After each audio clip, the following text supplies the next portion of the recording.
कानपुर मंडल के मंडलायुक्त अमित जी, कानपुर नगर के जिलाधिकारी आर.के. सिंह जी, श्री रत्नाकर शुक्ल जी, उनकी सहयोगिनी उषा रत्नाकर जी, यहाँ के प्राचार्य, उपस्थित आमंत्रित देवी एवं सज्जनों तथा इस महाविद्यालय के आज वास्तव जाती है माँ दुर्गा की, उसका दूसरा दिन है। इस अवसर पर तथा कल से ही जो हमारा नया संवत्सर विक्रमी संवत 2081 का शुभारंभ हुआ है, उन दोनों की आपको शुभकामनाएं देता हूं। हमारा नववर्ष आप सबके जीवन में नई शक्ति लाए, नई ऊर्जा लाए, नए संकल्प लाए, नए कार्य करने की क्षमता लाए, आपको बेहतर स्वास्थ्य लाए। इसके लिए मैं भगवान से और माँ जगजननी दुर्गा माँ से प्रार्थना करता हूँ। आज इस महाविद्यालय परिसर में एक नई शुरुआत हुई है।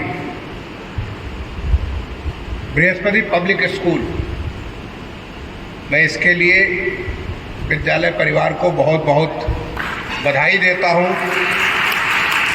और शुभकामना भी देता हूँ। इस पवित्र जो हमारे 9 दिन है, इस 9 दिन के माँ के आशीर्वाद के साथ अभी आपने देखा होगा यहाँ पर विघ्न विनाशिनी माँ बगला देवी, बगला मुखी का भी पूजन हुआ और उसके साथ ही साथ ये बृहस्पति पब्लिक स्कूल का शुभारंभ हुआ। ये स्कूल आगे बढ़े, बच्चों को सशक्त बनाए, इसके लिए मैं अपनी शुभकामनाएं देता हूँ। अभी मेरे सामने कुछ एक बेटियों ने जो स्किलिंग का प्रोग्राम इस महाविद्यालय में चलता है, चाहे वो ऑफिस मैनेजमेंट के बारे में हो, टूरिज्म के बारे में हो, बहुत सारे अलग अलग विषयों पे मुझे बताया रत्नाकर जी ने कि 7 विषयों पे स्किलिंग का कार्यक्रम चल रहा है। ये हमारे स्किल इंडिया, मैंने पूरे देश को स्किल करने के लिए क्षमतावान बनाने के जो कार्यक्रम चल रहा है, उस कार्यक्रम के भीतर इस प्रकार का एक मान्यता प्राप्त एक स्किलिंग का जो कार्यक्रम चल रहा है, उसमें जिन बेटियों ने आज, किसी ने सर्टिफिकेट, 1 वर्ष का सर्टिफिकेट होता है, किसी ने 2 साल का डिप्लोमा और किसी ने 3 वर्ष का पोस्ट ग्रेजुएट डिप्लोमा जो हासिल किया है, उन सारी बच्चियों को अपनी तरफ से बधाई भी देता हूं और शुभकामनाएं देता हूं कि आपके स्किल होने से आप अपने परिवार के लिए भी, अपने प्रदेश के लिए, अपने देश के लिए एक अच्छा काम करेंगे। अभी कुछ और बच्चों को यहाँ पर कुछ शोध करने के लिए, उसके लिए उनको सर्टिफिकेट प्राप्त हुआ। उन बच्चों को भी मैं अपने तरफ से बधाई देता हूँ कि आपके महाविद्यालय में इस प्रकार के ऐसे कार्य हो रहे हैं जिससे बच्चों को जीवन में नए नए क्षमताएं, नए नए कार्य करने के उनको अवसर मिलते हैं। बच्चों, आज हमारा देश बदल रहा है। जब हम लोग छोटे बच्चे थे तो हम पढ़ते आ रहे थे कि हमारा देश विकासशील देश है, एक डेवलपिंग कंट्री है, और हम उसको सुनते आ रहे थे कि देश हमारा विकासशील देश है, डेवलपिंग कंट्री है। लेकिन कब तक हम डेवलपिंग रहेंगे? कोई एक बच्चा है, उसको कह रहे हैं कि बच्चा भी बढ़ रहा है, कब तक मैच्योर करेगा? लेकिन अब ज़्यादा विलंब नहीं है, क्योंकि ये एक देश ने संकल्प लिया है और वो संकल्प लिया देश की आज़ादी के अमृत महोत्सव के पूरा होने पर 15 अगस्त 2022 को, कि जब अगले 25 साल पूरे होंगे, जब हमारा देश अपने आज़ादी का 100 साल मना रहा होगा 15 अगस्त 2047 को, तो हमारा देश एक विकसित देश होगा। अभी तक हम नाम सुनते हैं कि अमेरिका विकसित देश है, जर्मनी विकसित देश है, जापान विकसित देश है, ऑस्ट्रेलिया विकसित देश है, इंग्लैंड विकसित देश है, ऐसे हम नाम सुनते हैं। हमारे पास में एशिया में साउथ कोरिया, दक्षिण कोरिया विकसित देश है, सिंगापुर विकसित देश है। लेकिन अब देश ने एक संकल्प लिया और ये संकल्प है कि हम अपने देश को 2047 जब हम 100वीं आज़ादी का जन्म जयंती मना रहे होंगे तो देश हमारा विकसित देश होगा। देश विकसित कैसे होगा? विकसित होगा सारे लोग जब इस विकास की जो एक मशाल जली है उस मशाल में हर कोई अपना योगदान देगा। जब हर कोई अपना योगदान देगा तो कोई कारण नहीं बनता कि हमारा देश विकसित न होने पाए। आपने देखा कि देश में कैसे परिवर्तन की लहर आई जब 2014 में स्वच्छ भारत मिशन का संकल्प लिया गया। आप अपने आप को आज से 10 साल पीछे ले जाकर के देखिए, कैसे शहर थे आपके, कैसे गांव थे आपके, कैसे गली थे, कैसे मोहल्ले थे। घर से बाहर निकलते थे कूड़े का ढेर पड़ा रहता था, सड़क पे पूरी के पूरे कूड़े के ढेर होते थे और हमको दिखते भी नहीं थे। लेकिन एक बार देश ने संकल्प लिया और देखते देखते आज आपका शर्म नहीं करता कि बिल्कुल जो बेस्ट जो उसका स्थिति हो सकता है, सक्षम स्थिति होती है, वहां पहुंच गया। लेकिन आज आपको सामान्य तौर पर उस प्रकार की गंदगी ना आपको गली में मिलती है, न मोहल्ले में मिलती है, न शहर में मिलती है, न गांव में मिलती है। कम से कम लोगों के मन में इस प्रकार की भावना आ गई है कि हमको अपने गली को, मोहल्ले को, शहर को, गांव को, सबको साफ रखना है। ये हमारे अंदर एक ऐसा परिवर्तन आया।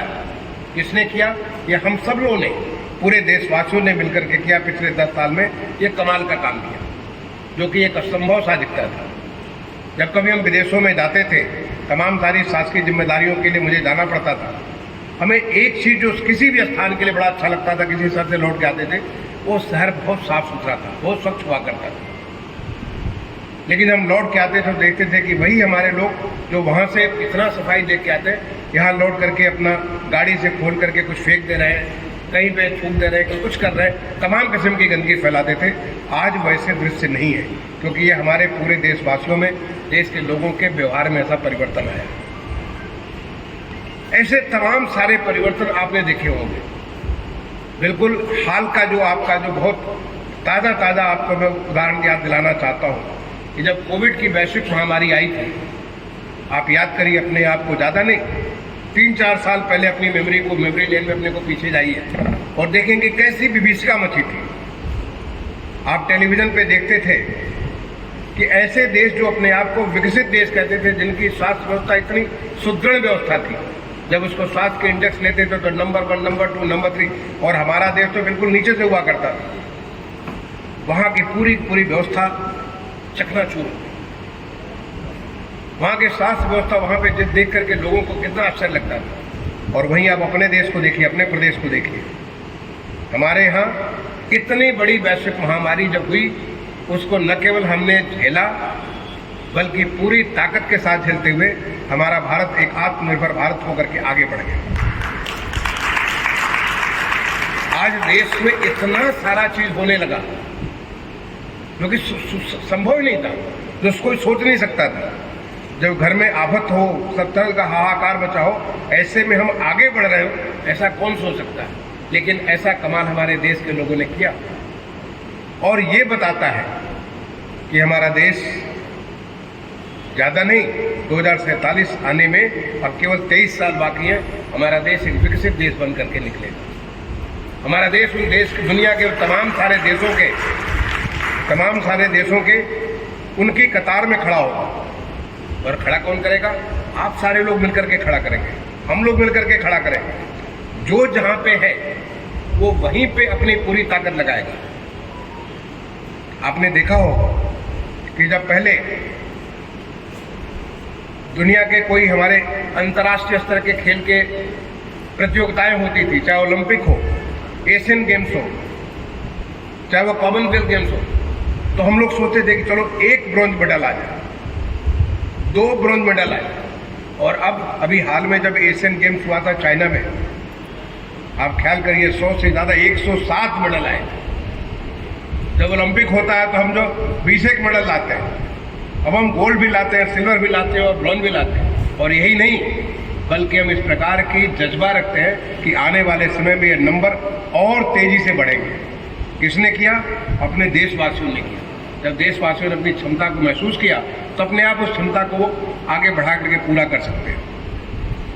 ये महाविद्यालय है, ये माँ सरस्वती का घर है, जहाँ पे विद्या का दान दिया जाता है, जहाँ पे लोगों को क्षमतावान बनाया जाता है, जहाँ पे लोगों को ऐसी ताकत दी जाती है जिससे कि वो अपने जीवन में वो सारी चीजें हासिल कर सके जिसके लिए भगवान ने, परमपिता परमेश्वर ने जिसको उसको उसकी क्षमता दी है, उस क्षमता को बाहर निकाल करके क्षमतावान बनाते हुए वो हासिल कर सके। ऐसे विद्या के मंदिर में आज यहाँ पर आकर के जो इतना पवित्र पावन नवरात्र के अवसर पे मैं आकर के अपने को सौभाग्यशाली समझ रहा हूँ। और आप सारे लोगों से, बच्चों,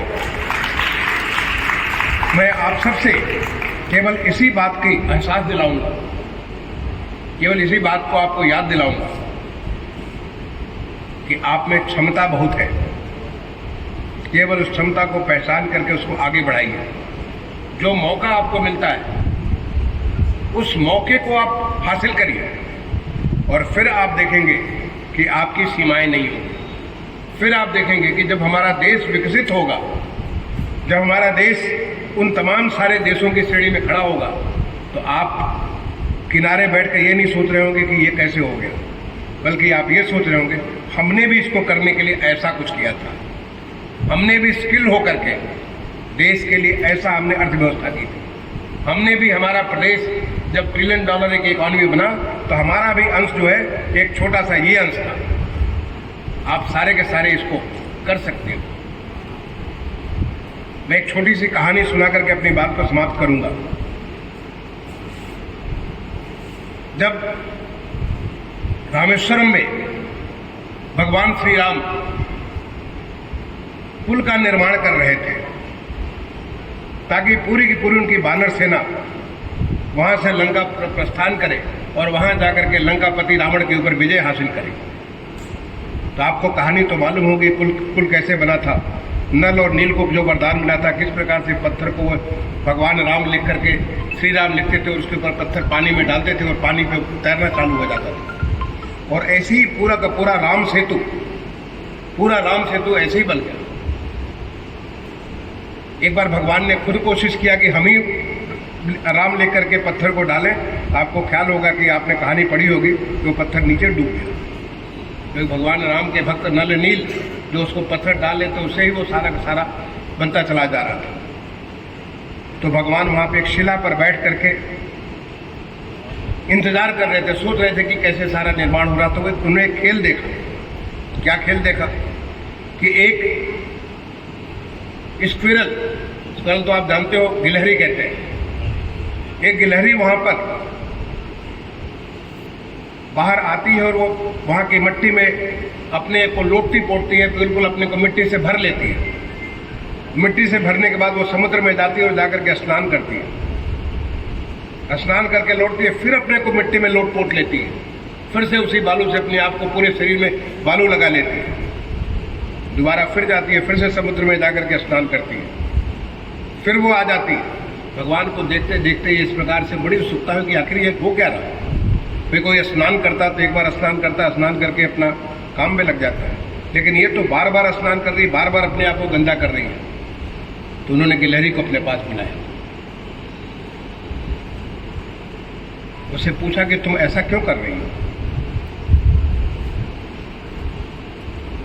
तो उसने कहा कि मैं तो भगवान राम के लिए राम सेतु बना रही हूँ।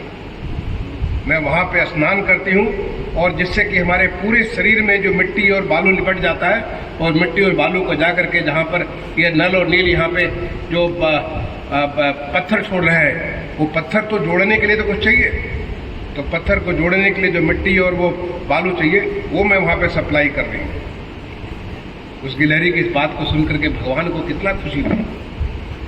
गिलहरी ज़्यादा कुछ नहीं कर सकती थी, वो पत्थर नहीं उठा सकती थी, लेकिन वो उसको जोड़ने के लिए, पत्थर को जोड़ने के लिए वो बालू और मिट्टी को वहाँ पे ले जा सकती थी। तो जब हमारा देश विकसित होने के संकल्प के साथ आगे बढ़ रहा हो, तो आप ये मत सोचिए कि हम क्या कर सकते हैं। आप जो कर सकते हैं वही अपने आप में वो बहुत बड़ा संकल्प है, आप उसको कर सकते हैं, अपनी क्षमता को बढ़ा करके देश के लिए वो कर सकते हैं।